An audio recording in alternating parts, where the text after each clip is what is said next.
Good morning, students. Today discuss about civics chapter number 1. This chapter start for the revision work. Before days discuss about these chapters and today's discuss about revision work. आज हम लोग civics का chapter number 1 जिसको revision के रूप में study करेंगे। इस चैप्टर का शीर्षक है समानता अर्थात इक्वलिटी। हमें ये देखना कि समानता हमें कहाँ पर और किस प्रकार होनी चाहिए। पूर्व में भी आपको बताया गया था कि भारत एक लोकतंत्री देश है और इस लोकतंत्री देश में लोकतंत्री सरकार का शासन चल रहा है, जिसके मुख्य तत्वों के बारे में हम लोग पहले भी अध्ययन कर चुके थे, जैसे लोगों की भागीदारी जो प्रमुख तत्व हैं,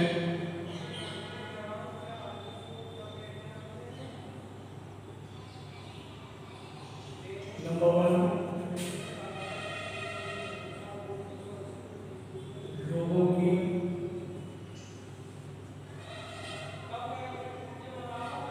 भागीदारी।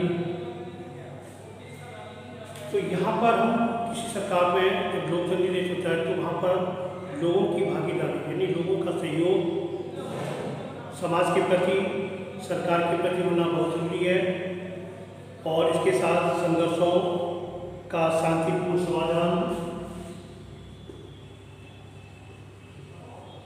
संघर्षों का शांतिपूर्ण समाधान, क्योंकि जब किसी प्रकार का कोई संघर्ष होता है तो ऐसे संघर्षों को हमें शांतिपूर्ण से आपसी मेलजोल से इनका समाधान निकालना चाहिए और अपनी बात को सरकार तक पहुंचा करके उसके द्वारा निर्धारित कोई भी कानून या उसके माध्यम से हम इस संघर्ष का जो शांतिपूर्ण समाधान है किया जा सकता है। समानता और न्याय, इसके अतिरिक्त समानता और न्याय, क्योंकि जब समानता होगी तो निश्चित ही जो संघर्ष है वो जटिल ना होकर के आसान हो जाते हैं। तो यहाँ पर आज हम लोग समानता के बारे में अध्ययन करना है कि समानता क्या है। समानता लोकतंत्र की मुख्य विशेषता है। ये हमने आपको कुछ विशेषताएं दी या लोकतंत्र थे, जिनमें समानता वो सबसे मुख्य विशेषता है।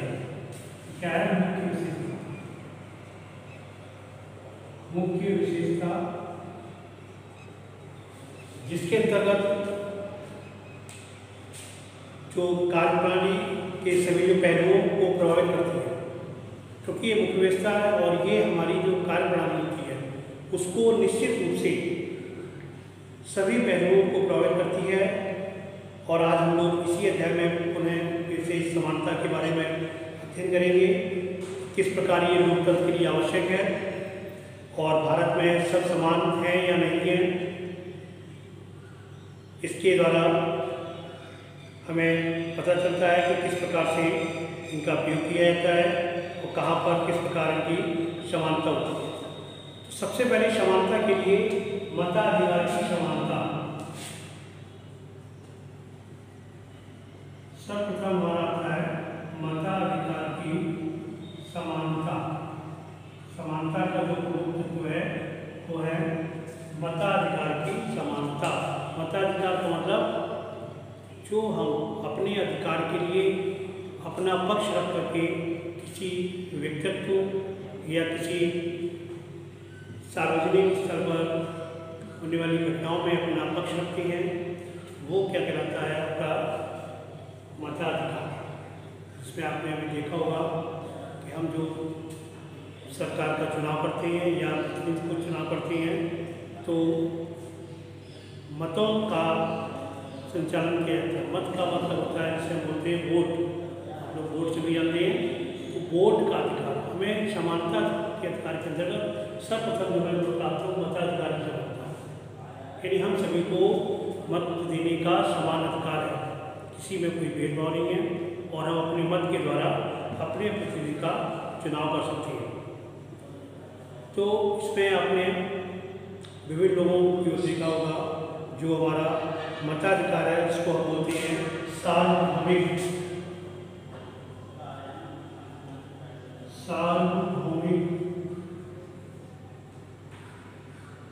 वयस्क मताधिकार। सार्वभौमिक मतलब सभी वयस्कों के लिए समान अधिकार, मत देने का सभी। लेकिन अब वयस्क क्या आते हैं? जिनकी उम्र 18 वर्ष से कम न हो,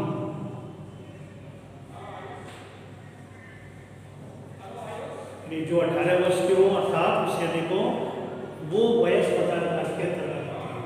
यानी उनको अधिकार प्राप्त है कि वो अपना मत, अपना वोट अपने प्रतिनिधि को चुनने के लिए दे सकते हैं।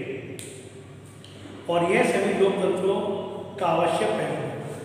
ये सबसे जो आवश्यक पहलू है, ये क्या है? लोकतंत्र का आवश्यक पहलू है। बिना इसके हम लोकतंत्र राजनीतिक नहीं कर सकते। लोकतंत्र का आवश्यक पहलू,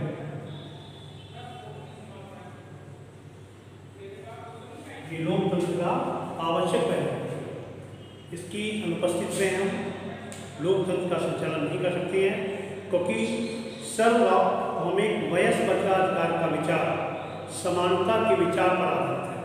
इस सार्वभौमिक वयस्क मताधिकार का जो विचार है वो किस पर आधारित है? समानता के विचार पर आधारित है। क्योंकि समानता का विचार जो रखा गया वो उसका कारण क्या? कि हमें सबको एक समान अधिकार प्राप्त हो, किसी के प्रति कोई भेदभाव नहीं हो और जो अधिकार एक व्यक्ति में वही दूसरे व्यक्ति के लिए होने चाहिए। क्योंकि यह घोषित करता है कि देश का हर वयस्क स्त्री या पुरुष, वयस्क हो चाहे स्त्री हो या पुरुष हो, सभी के लिए समानता का अधिकार, स्त्री अथवा पुरुष। उसका आर्थिक स्तर अच्छा हो, गरीब हो या अमीर हो, जात से संबंधित किसी भी जाति का हो और किसी भी धर्म का हो, वो एक वोट का हकदार है। यानी एक उसका वोट है, वो अपनी स्वेच्छा से किसी भी प्रतिनिधि को सरकार बनाने के लिए या उसे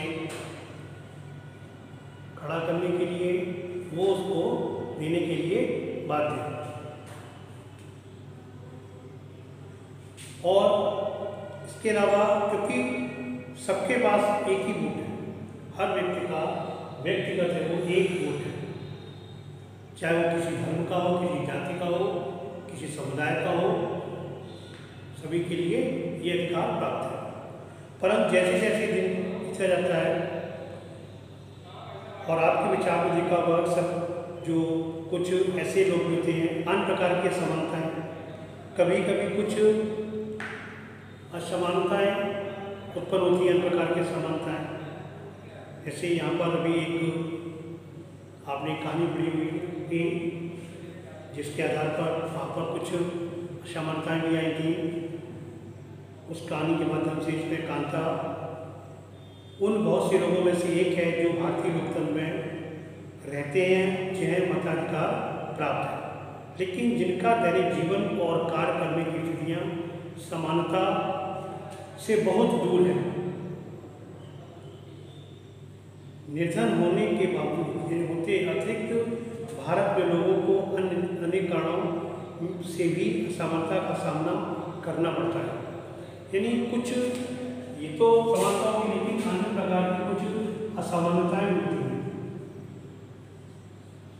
अन्य प्रकार की असमानताएं कभी कभी हमें कुछ जो समानताएं होती हैं उनका भी सामना करना पड़ता है। और जो अनेक कारण थे, मैं आशा है निम्नलिखित 2 कानून किसी पढ़कर समझ गए होंगे। ये दोनों ही वास्तविक घटनाओं पर आधारित थी और भारत में होने वाले विभिन्न प्रकार की असमानताओं पर प्रकाश डालती है। यानी समानता का अधिकार हमें प्राप्त है, लेकिन उसके उपरांत भी कहीं ना कहीं कुछ में अन्य प्रकार की कुछ असमानताएं देखने को मिलती थी। इसको हम पौराणिक स्तर पर, जैसे ब्रिटिश साम्राज्य के समय में ये स्थिति उत्पन्न थी, वहाँ पर असमानताएं थी, वहाँ पर जातवाद, धर्म, ऊंच नीच और अमीर गरीब के हिसाब से उनको प्रेरित करने का अधिकार दिया जाता था। लेकिन एक हमारे जो स्वतंत्र भारत में संविधान लागू हुआ, उसमें ये आपकी कमियों को दूर किया गया था। तो ये स्वतंत्रता स्वतंत्र भारत होने के पहले ये सारी असमानताओं का सामना करना पड़ता था। भारत में समानता प्रचलित असमानताओं में से एक है।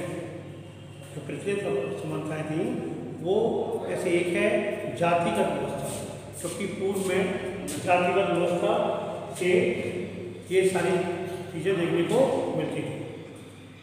जातिगत व्यवस्था का मतलब मैंने बताया था कि जाति के आधार पर किसी को अधिकार देना। तो ये सारी चीज़ें उस समय स्वतंत्रता से पूर्व भी हमारे देश के अंदर लागू थी। ये ग्रामीण भारत में रहते हैं तो जातिगत पहचान का अनुभव शायद बहुत छोटी आयु में ही हो जाता है। वास्तविकता है ये कि हमें छोटी उम्र में पता चल जाता है हमारी क्या जाति है, क्या धर्म है। हालांकि जबकि जो वर्णों का वर्गीकरण हुआ था वो उनके कर्म के अनुसार होता था, कार्य के आधार पर होता था। जो पुरोहित का काम करते थे उनको ब्राह्मण कहलाए, जो सैनिक या उसका काम करते वो क्षत्रिय कहलाए थे, जो लेखा जोखा रखते थे वैश्य कहलाए, जो वैसे कार्य करते थे वो शूद्र के अंदर आए। ठीक है, स्वच्छता से संबंधित थे। तो इनको उस टाइम वर्गीकरण हुआ था वो किसके आधार पर हुआ था? उनके कार्यों के आधार पर। लेकिन परंतु यहाँ पर जातिगत व्यवस्था के आधार पर होने के कारण कुछ लोग अब जात पात में विश्वास नहीं करते। वर्तमान समय में कुछ जगह ऐसा भी है शहरी क्षेत्रों में जहाँ पर जात पात पर विश्वास नहीं किया जाता है। कुछ समान की हमें दर्जा प्राप्त समानता है, लेकिन कुछ सामाजिक परंपराएं, उन परंपराओं पर लोग चलते हैं और उनका पुरानी परंपराएं चली आ रही हैं। कुछ जगह ग्रामीण क्षेत्र में आज भी वो चीज़ है,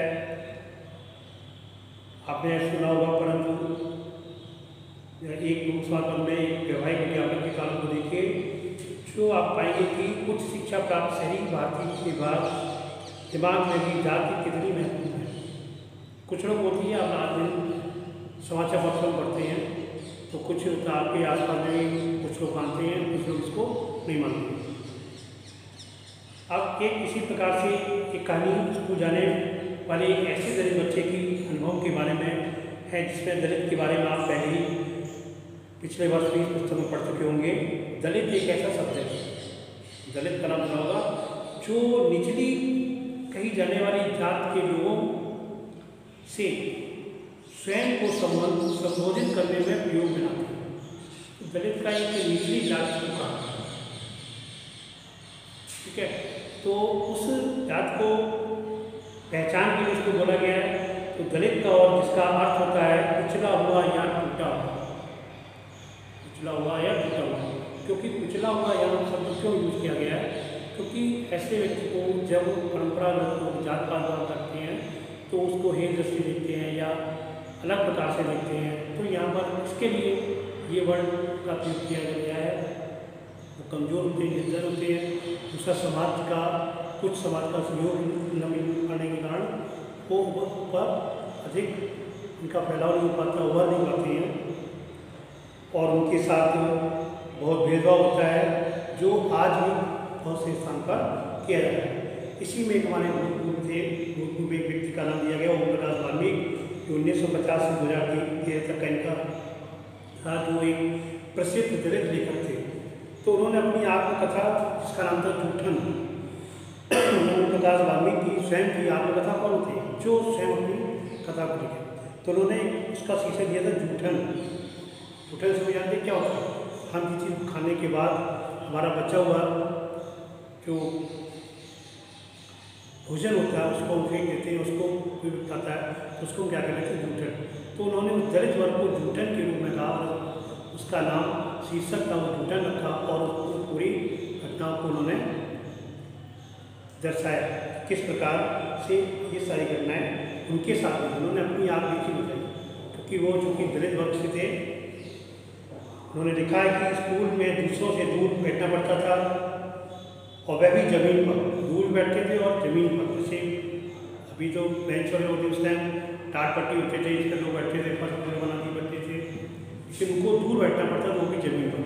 इस पर कोई भी कुछ भी आपका चटाई वगैरह या कोई भी फर्श वगैरह नहीं होता। और कभी कभी तो एकदम पीछे दरवाजे के पास बैठना पड़ता था, जहाँ से बोर्ड पर लिखे अक्षर भी दिखाई नहीं पड़ते थे। ऐसी स्थिति उस टाइम के साथ है।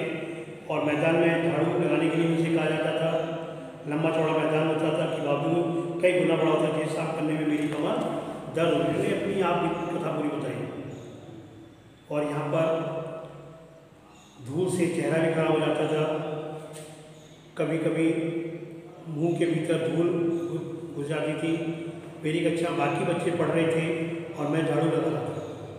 तो ये क्या था? भेदभाव क्यों था? क्योंकि दलित वर्ग से थे। तो पूरा पूर्व काल में ये सारी घटनाएं आज भी थी, लेकिन उतना नहीं है, लेकिन फिर भी कहीं ना कहीं चीज़ों पर दिया था।